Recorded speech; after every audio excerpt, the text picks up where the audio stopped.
Assalamualaikum warahmatullahi wabarakatuh. Perkenalkan, nama saya Akbar B dari Prodi Komunikasi dan Penyiaran Islam, jurusan Usuluddin Adab dan Dakwah. Di sini saya akan membahas tentang self disclosure. Nah, ada yang tahu self disclosure? Nah, sebelum kita membahas lebih lanjut, tentunya kita harus mengetahui definisi dari tokoh para ahli tentang self disclosure. Nah, adapun tokoh yang pertama yaitu Weizmann. Dia mendefinisikan artian dari self disclosure yaitu proses menghadirkan diri yang mau diwujudkan dalam kegiatan membagi perasaan dan informasi dengan orang lain. Nah, ini menurut pengertian atau definisi dari tokoh Weizmann. Adapun yang selanjutnya tokoh Korsini, dia mendefinisikan pengertian self disclosure yaitu proses di mana individu secara sukarela dan sengaja mengungkapkan informasi pribadi berkenaan dengan sikap, pendapat, dan hal-hal yang menarik minat mereka. Nah, adapun dari tokoh selanjutnya yaitu tokoh dari Morton. Dia berpendapat bahwa self disclosure adalah pengungkapan diri merupakan kegiatan membagi perasaan dan informasi yang akrab dengan orang lain. Nah, sedangkan dari tokoh De Vito, dia mendefinisikan pengertian self disclosure yaitu suatu bentuk komunikasi di mana Anda atau seseorang menyampaikan informasi tentang diri yang biasa disimpan. Nah, dari definisi dari para tokoh tadi yang saya sebutkan, apa kalian bisa menyimpulkan apa yang dimaksud dengan self disclosure? Nah, jadi kesimpulan yang dapat kita ambil dari beberapa pengertian tadi adalah self disclosure adalah di mana kita membuka diri kita kepada orang lain, yaitu diri kita tentang hal sikap, perasaan, dan lain sebagainya. Kita terbuka kepada orang lain sehingga orang lain mengetahui tentang diri kita. Nah, ini salah satu kesimpulan tentang self disclosure, yaitu membuka informasi tentang diri kita. Adapun tingkatan-tingkatan dalam self disclosure yaitu tingkatan yang pertama adalah basa-basi.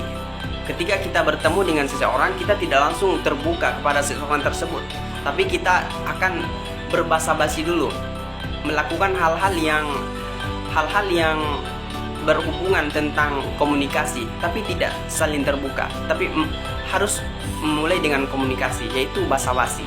Setelah melakukan basa-basi, kita akan menuju ke tingkatan selanjutnya, yaitu membicarakan orang lain.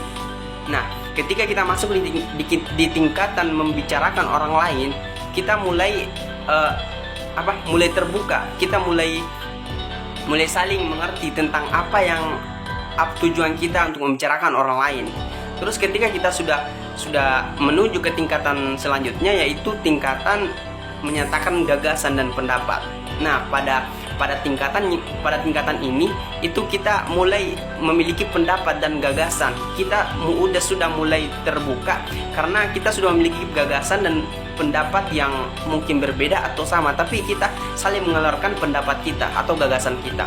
Setelah itu tingkatan selanjutnya, tingkatan paling tinggi adalah mengungkapkan perasaan. Nah, ini tingkatan yang paling tinggi di dalam self disclosure yaitu mengungkapkan perasaan kita kepada orang lain. Kita sudah terbuka, percaya kepada orang lain. Nah, adapun faktor yang mempengaruhi self disclosure itu yang pertama, faktor adanya efek diadik atau timbal balik. Nah, biasanya jika kita terbuka kepada orang lain juga akan terbuka kepada kita. Adanya timbal balik, diadik. Nah, ini salah satu faktor yang membuat seseorang itu terbuka, yaitu karena keterbukaan kita. Jadi ketika kita terbuka kepada seseorang, orang lain juga akan terbuka kepada kita. Kemudian yang selanjutnya tentang banyaknya khalayak atau kumpulan orang. Jadi seseorang itu akan lebih terbuka jika seseorang itu hanya antar personal atau hanya dua orang. Kita akan susah terbuka jika pada keramaian, pada kelompok orang yang banyak. Kita akan lebih relatif untuk susah terbuka dibandingkan dengan hanya beberapa orang. Topik pembahasan. Nah, adapun faktor disclosure selanjutnya adalah topik pembahasan. Kita tidak akan langsung masuk ke keterbukaan sebelum kita melakukan basa-basi, pembahasan yang menuju ke inti pembahasan tersebut. Nah, ini salah satu faktor-faktor yang mempengaruhi sel bil Qasr tentang jenis kelamin, yaitu sel bil Qasr juga biasanya dipengaruhi oleh faktor jenis kelamin, yaitu tentang seorang wanita lebih terbuka kepada orang yang mereka senangi, sedangkan laki-laki lebih terbuka kepada orang yang mereka percayai. Nah, sedangkan faktor selanjutnya itu faktor ras dan nasionalisme. Nah, terkadang orang lebih terbuka kepada ras mereka sendiri dibandingkan ras orang lain, jadi kayak lebih saling memiliki begitu. Nah, sedangkan faktor selanjutnya yaitu tentang mitra dan hubungan. Ya, kita terkadang lebih terbuka kepada orang yang lebih dekat kepada kita, lebih dekat seperti halnya istri, keluarga, dan lain sebagainya. Kita lebih terbuka dibandingkan dengan orang lain. Nah, itulah tadi beberapa penjelasan atau pembahasan tentang materi sel bil Qasr. Saya juga baru belajar tentang materi ini, jadi mohon maaf jika ada salah atau ada salah kata atau bahkan salah pembahasan. Mohon dimaafkan karena saya juga dalam masa proses pembelajaran. Lebih dan kurangnya mohon dimaafkan. Allahumma afiq ila aqwamut thariq. Wabillahi taufiq wal hidayah. Wassalamualaikum warahmatullahi wabarakatuh.